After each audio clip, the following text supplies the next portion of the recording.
these are the things that should be included in your kit.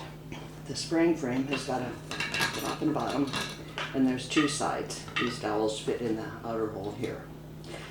We also have a string here, set of 4 strings tied together with a loop. That's your safety cord.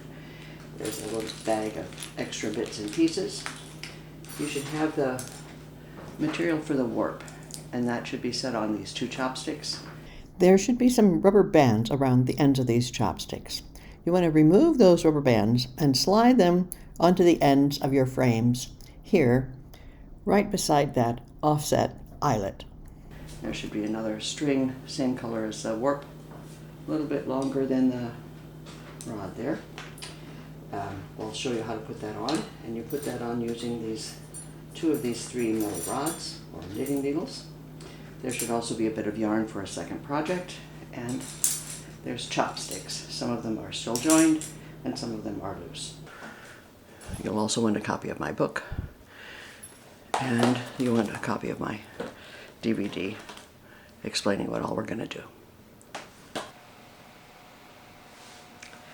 These are the pieces that make up the frame.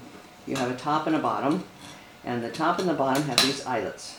The eyelets go to the inside of the frame. Now notice there's an eyelet here, and then over here there's 2, and these 2 should be mirror image. Yes?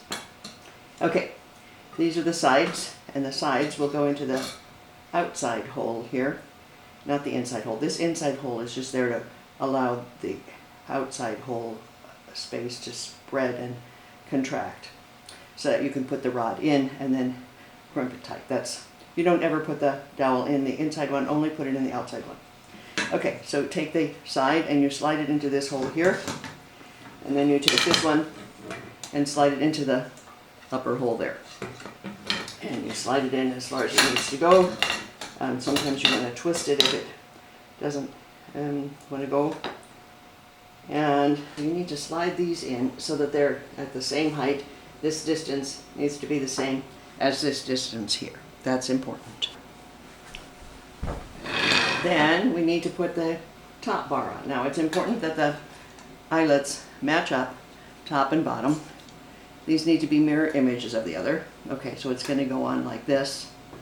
So I'm going to slide it on, slide this part in, and they need to come down at the same time. Okay, generally what I do, I set the frame on the floor like this, and I'm going to take the top of the frame and I make sure that I've got the eyelets lined up properly, and then I'm going to turn the eyelets towards the center, and then I set the top of the frame onto the sides like that. I do this on the floor so that my upper body is centered over the frame, and I'm going to push with my hands, one hand on this side, the other hand on this side, and I use the weight of my upper body to help slide that down. My upper body should have enough weight to slide that down, and you want to make sure both sides slide at the same time. If one goes quicker than the other, then the top will be jammed and it won't work. Slide them down at the same speed, the same rate, and you want them slid down about this much, and then we're good. And you're going to tighten the wing nuts on both sides, and your frame is constructed, ready for the warp. So now I want to talk about putting the warp, this set of threads, onto the frame. And you're going to do that using, the frame comes with 3 rods. We only need 2 for this business. So the kit comes with the rubber bands around the ends, and actually these rubber bands go around the frame here by where these 2 eyelets are. I think I talked about that earlier. Okay, very, very carefully we remove the tape here, and you don't want the loops to slide off the stick just yet, but you have to be kind of careful at this point. The loops, notice on one side we have knots, and the knots are going to go at the bottom of the frame, and these loops here where we don't have the knots, those loops are going to go to the top of the frame. So you need to slide your finger here along the chopstick. We put one of these rods, one of the metal rods goes into that space right there. One of the metal rods goes in the space along with the chopstick, and we take out the chopsticks. Then that rod needs to fit in here along the loops at the top. Now, let's get closer to the loops at the top. I'm going to slide the rod into this eyelet over here, and in order to get into this eyelet, the rod is quite long. The rod needs to go past underneath the side over there in order to get the rod into this eyelet here. And it needs to kind of bend a little bit. This is a safety feature because once this end has cleared the frame there, it'll bump into the sides before it comes out. That's a safety feature. I used to use much shorter knitting needles and then they would jump out. It was a disaster.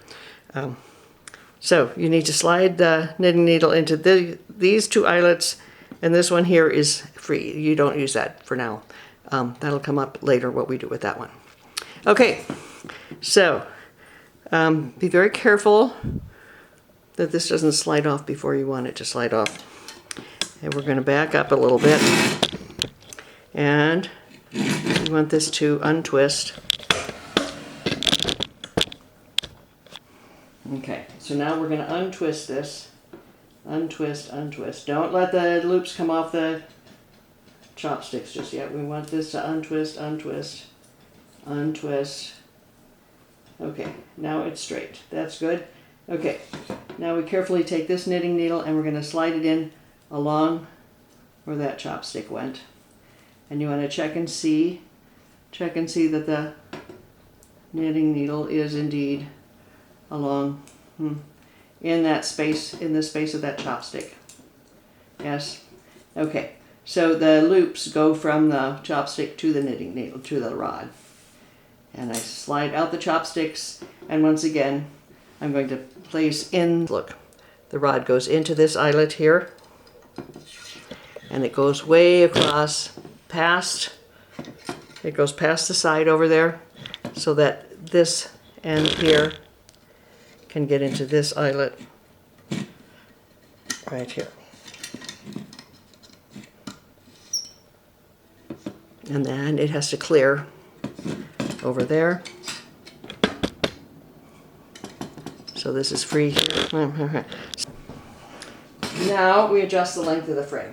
I'm going to slide the top of the frame up so that this is not quite stretched, but just sort of, we slide up, up, up.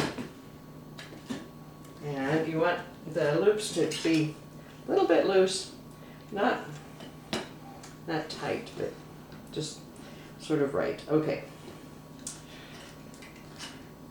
There's one knot on this side.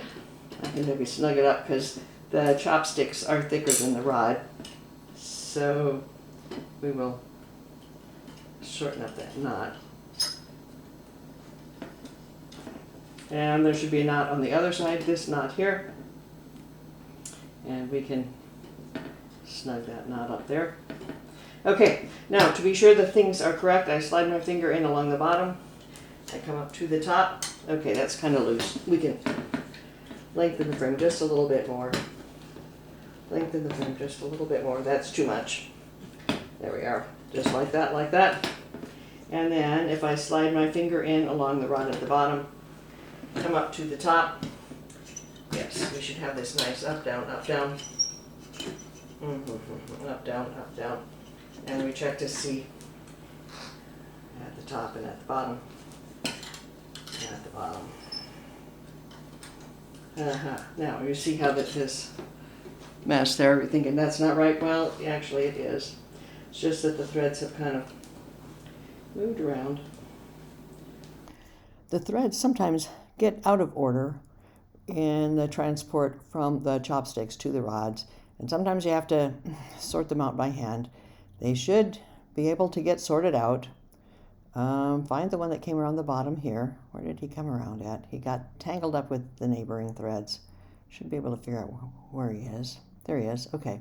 And we just follow the thread from the top to the bottom and back again. Now this one is all tangled up here too. There he is. And I just pass my finger back and forth, top to bottom to top. That should sort out You want the threads in proper order.